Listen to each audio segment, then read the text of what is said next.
menyaksikan teater kami Batu Menangis. Aku memang perempuan tercantik di negeri ini. Ya, benar kan adikku sayang? Ya, tidak seperti kamu yang udik. Nah kayak itu dong, kayak itu ulang ya. Nah lah, ulang lagi 1, 2, 3. Aku memang perempuan tercantik di negeri ini. Ya, benar kan adikku sayang? Ya, tidak seperti kamu yang udik. Nah gitu, dari kakak ayo, dari kakak ayo. Kau itu ulang lagi. Itu ulang lagi. 1, 2, 3.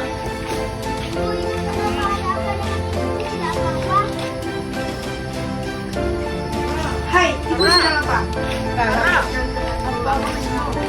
Nah itu ya Tuhan gue.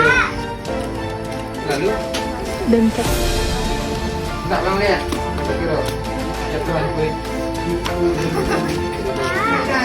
Sampai yang 1 kalau orang tua apa bisa ya? Sampai 1, 2, 3.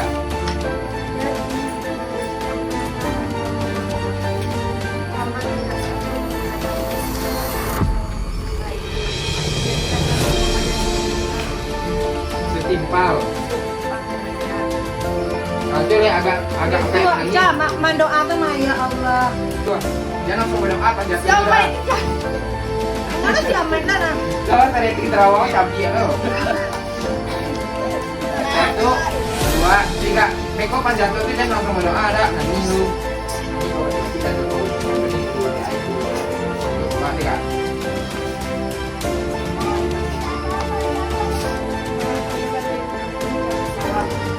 Ke sawah?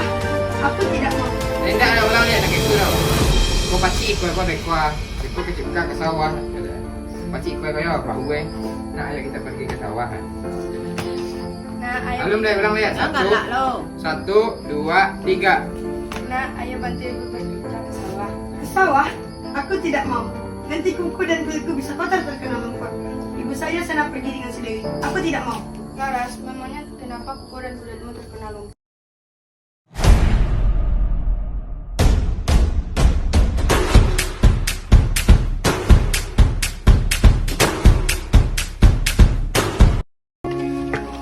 Assalamualaikum warahmatullahi wabarakatuh. Perkenalkan, nama saya Afika Rahima. Saya berperan sebagai Laras. Perkenalkan, nama saya Lulu Wahyuda Kalista. Saya berperan sebagai Dewi. Perkenalkan, nama saya Muhammad Al-Fatih. Saya berperan sebagai Junet. Perkenalkan, nama saya Naura Waliunda. Saya berperan sebagai pedagang buah. Perkenalkan, nama saya Masya Karnia Rizka. Saya berperan sebagai Igo. Selamat menyaksikan teater kami Batu Menangis. Alkisah, di sebuah desa terpencil di daerah Kalimantan Barat, Indonesia, hiduplah seorang janda tua yang bernama Ibu Darmi dan 3 orang putrinya yang cantik jelita. Mereka bernama Laras dan Dewi. Mereka tinggal di sebuah gubuk yang terletak di ujung desa. Sejak ayah mereka meninggal, kehidupan mereka menjadi susah. Ayah mereka tidak meninggalkan harta warisan sedikit pun untuk memenuhi kebutuhan hidup mereka. Ibu Darmi bekerja di sawah atau ladang orang lain sebagai buruh upahan. Sementara putri sulungnya Laras, ia bersifat sangat jauh berbeda dengan adiknya. Dia bersifat sombong, congkak, dan durhaka. Selain itu, ia juga seorang gadis yang malas.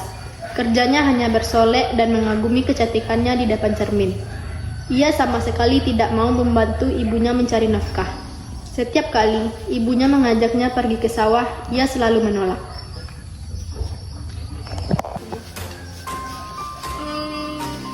Aku memang perempuan tercantik di negeri ini. Ya. Benar kan adikku sayang? Ya, tidak seperti kamu yang udik. Iya kak, kakak sangatlah cantik. Andai kakak lebih bisa membantu ibu, pasti kakak akan terlihat lebih cantik. Apa maksudmu? Katakan sekali lagi. Aduh, iya kak, maafkan aku. Kakak memang cantik, maka kakak tetap cantik meski tidak membantu ibu. Maafkan aku kak. Ya, aku maafkan. Tapi ingat, jika kau mengulanginya lagi, aku akan lebih daripada ini. Kemudian, Laras meninggalkan adiknya dan kembali mengagumi kecantikannya di depan cermin. Ia sama sekali tidak mau membantu ibunya mencari nafkah.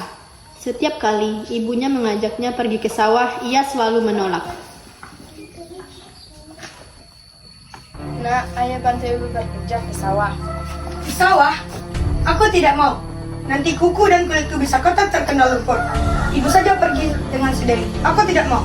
Laras, memangnya kenapa kuku dan kulitmu terkena lumpur? Dewi saja yang setiap hari pergi ke sawah terkena lumpur. Alhamdulillah dia berkondisinya sampai sekarang. Aku bilang tidak ya tidak. Aku tidak mau pergi ke sawah. Ibu, tidak usah samakan aku dengan si Dewi. Sudah. Ibu saja kena pergi dengan si Dewi. Karena tidak mungkin lagi ada laki-laki yang tertarik pada wajah ibu yang sudah keriput. Kakak, tidak seharusnya kakak bicara seperti itu dengan ibu. Jika kakak tidak ingin membantu ibu, ya sudah, tidak usah bicara seperti itu. Kau? Aduh. Ibu tidak apa-apa. Sudah, ibu tidak apa-apa. Ayo kita pergi ke sawah nanti keburu siang.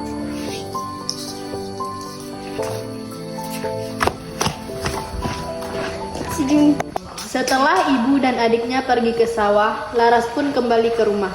Saat ia ingin kembali mempercantik wajahnya, ternyata alat-alat kecantikannya yang ia miliki sudah habis. Laras merasa kesal. Yang ia lakukan hanya mondar-mandir tak karuan. Ia pun terlelah sampai tertidur.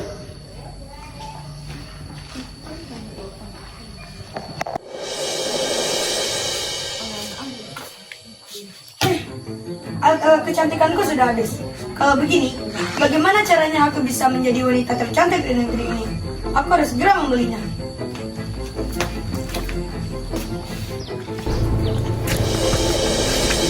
Bu, alat-alat kecantikanku sudah habis. Ibu harus segera membelikan yang baru. Kak, ibu baru saja pulang. Seharusnya kakak lebih bisa menghargai ibu. Tapi Laras, ibu masih lelah. Pasti diberikan. Tidak, Bu. Aku ingin sekarang. Kakak, Sudah dari mereka. Tapi Laras, kamu harus ikut. Ibu tidak tahu alat kecantikan yang seperti kamu maksud. Ya, aku mau ikut ke pasar. Tapi dengan syarat, Ibu dan Dewi harus berjalan di belakangku. maksud kakak, Ya, karena aku malu berjalan sejajar bersama kalian. kenapa harus malu? Bukankah kita ini keluarga kandung? Seharusnya kalian itu berkaca. Lihat saja wajah kalian yang tak terurus. Dan pakaian kalian pun sangat kotor. Apalagi ibu. Sudah bau, keriput lagi. Jelas aku malu.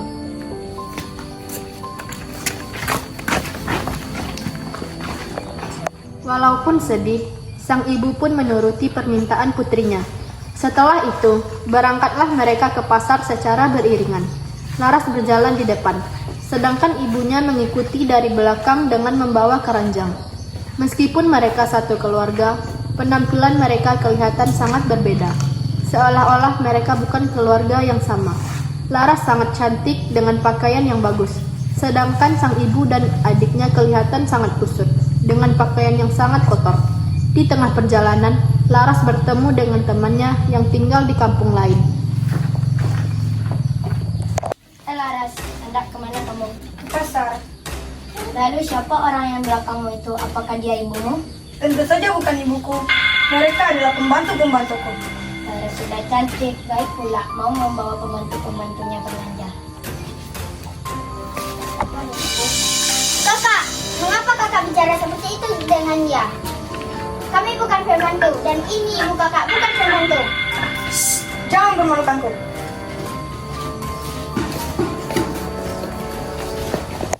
Laksana disambar petir, Ibu Darmi itu mendengar ucapan putrinya, tapi dia hanya terdiam sambil menahan rasa sedih. Setelah itu, mereka pun melanjutkan perjalanan menuju ke pasar. Sesampainya di pasar, seorang pedagang buah-buahan menawarkan dagangannya kepada Laras dengan ucapannya yang sedikit merayu.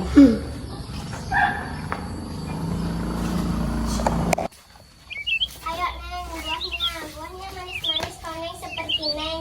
Terima kasih. Silahkan. Dijamin kau Neng pasti seperti pembelinya. Hai pembantuku, buahlah buah ini.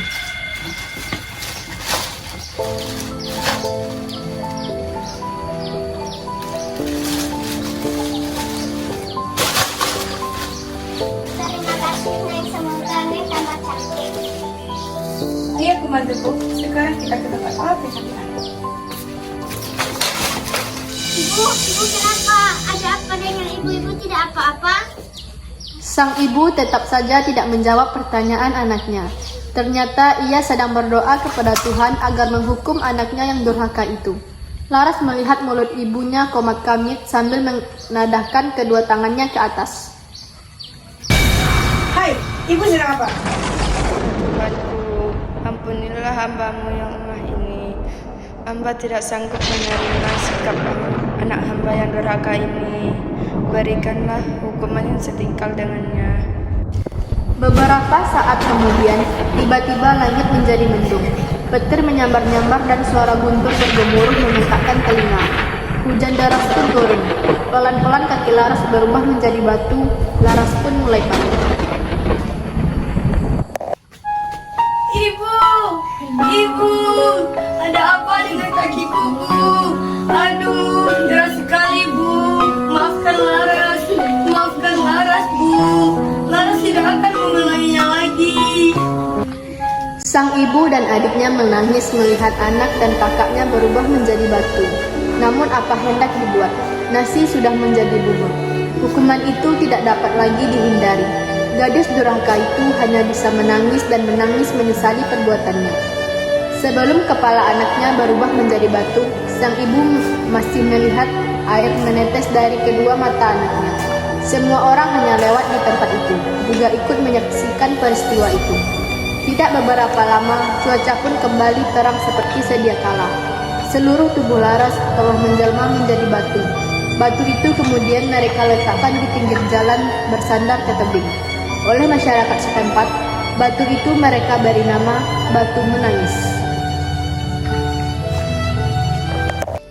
Terima kasih telah menyaksikan teater kami Batu Menangis. Kami tutupi dengan Assalamualaikum warahmatullahi wabarakatuh.